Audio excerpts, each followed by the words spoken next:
Hi, I'm Heather with Going Batty, and today I've had a video request on how to kind of navigate the Homeschool Legal Defense Association's website. So I'm going to show you how to do that.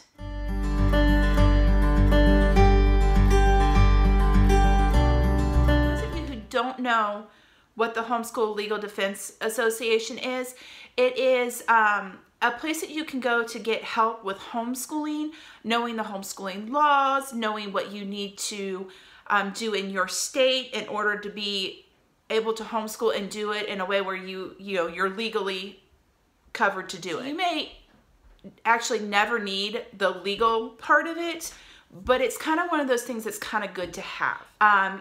Because no one who homeschools ever thinks that, like Child Protective Services is going to show up at their doorstep, or, someone from the school is saying that their kid is truant, or, that you never expect that to happen, but it's kind of good to have it kind of back there in case it does, because what can happen is if that happens to you, you can immediately pick up the phone, call them, and they can talk you through what you need to do, and you have a lawyer on your side who deals specifically with homeschool cases. Okay, so the first thing that you're going to do is up here in this corner, if you can see, I've typed HSLDA, and that's all you're going to need. So just go down here, click on that, and right there it shows up, Homeschool Legal Defense Association, Homeschooling Advocates. This is the website you want to go to. All right, and then here you'll put in, if you're a member, you'll put in your username and your ID number. So I'm gonna pause it here, go ahead and put that stuff in because you guys don't need to see that, and then show you how to go from there. All right, so I'm logged in now, and it has all of this, stuff where like member payment, contact information, security questions, email subscriptions. None of that I need to change. So what I'm gonna do is I'm gonna go to the home page here, right up here. And right here, it has the quick navigation. So you've got teaching my kids, and it's got new to homeschooling. So if you're new, it's got information there.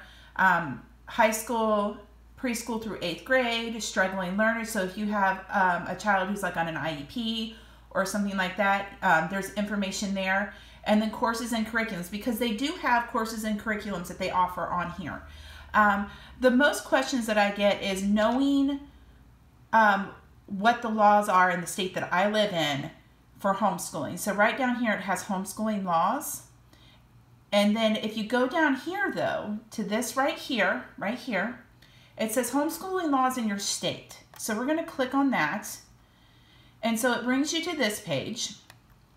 And this page has, and you can see, states that require no notice. So in the state of Ohio, which we are right here, you have to give notice to your school district that you are going to homeschool your children. Now, if you look here, there are states you don't have to give notice in. You can just homeschool your kids. From my understanding, that's what I understand. So the only thing that I really know is for Maryland and for Ohio, because those are the two states that we've homeschooled in. So if I go here and I click on Ohio, it will tell me a lot of the information that I need to know, like the compulsory age of attending, Ohio's compulsory school attendance age. So they have to be between the ages of 6 and 18. So they don't have, like, if you don't want your kid to go to kindergarten at 5, they don't have to. They have to, 6 is the age. And this gives me all the information that I need to know for the state of Ohio. Now, if you look up here, again, up here and right here, it says forms and other resources. This is really important because you can go on here, and if I click on that, so for the state of Ohio, it has a sample letter of withdrawal for the public school system. So it'll show you how to write a sample letter to send to the public school system to tell them that I am going to be withdrawing my child. So what you can actually do is here, I can actually print this off and fill all this out. And I like this because if you look down at the bottom, it has their emblem on it. So it has the Homeschool Legal Defense Association, And this form is for members use only. So the school system knows that we are a part of that. And I feel like that gives me a little more standing when it comes to dealing with the school system. So let's go back, and we'll also look at like a sample of your curriculum outline. So in the state of Ohio, you have to send in kind of a outline of what you're going to be teaching that year. So you can look right here, and it'll give you samples of what you're doing. So, so you're going to do, like, for writing, developing writing process, composing good sentences and paragraphs. Now, the thing here, and this was something I was told by a mother who homeschooled, she's 9 kids, and she has done this for years. In this part, you want to be as vague as you possibly can, because if something happens, and say, like, for mathematics, you know, you don't want to put, like, you know, for my daughter, like, she's going to be studying Algebra 1 and then moving on to geometry and this and that. What you want to do is you want to have general concepts that you want them to understand, because if you have to, and this happens in homeschooling, if you have to change curriculums mid-year, you're not tied down to this. You know, have the general guidelines of what you want to learn, no real specifics. So here's the other thing that you're going to need. And again, this is in the state of Ohio, and it varies from state to state. Notice of intent to homeschool.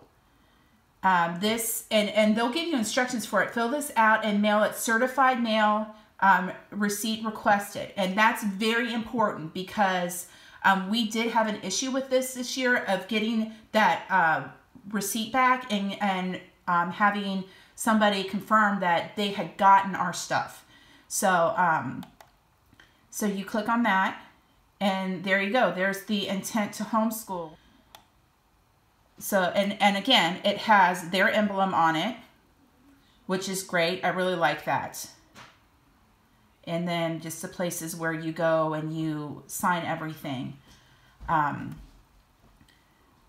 So that is, and then it has other things on here, like the academic narrative form. So in the state of Ohio, you have to either have your child take a standardized test, or you have to have their portfolio evaluated by a certified teacher. And so this here is the form that you would give a certified teacher that would say, yes, they did everything that they were supposed to do, and they comply with the state of Ohio. So that's all there. And again, it has their emblem on it. You would send this in Ohio at the end of the year, after your school year is done. I think last year we did ours in,